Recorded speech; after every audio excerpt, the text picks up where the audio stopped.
Sabata Muda Berkarya.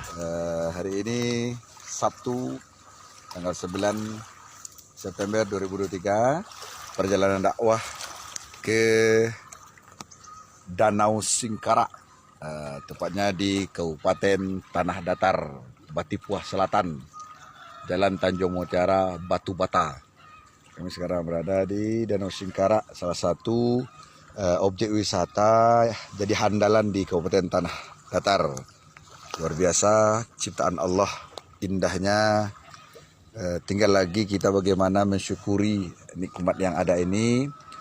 Dengan adanya Danau Singkarak akan menjadi salah satu daya tarik wisatawan lokal maupun wisata internasional akan berkunjung ke ranah Minang tercinta.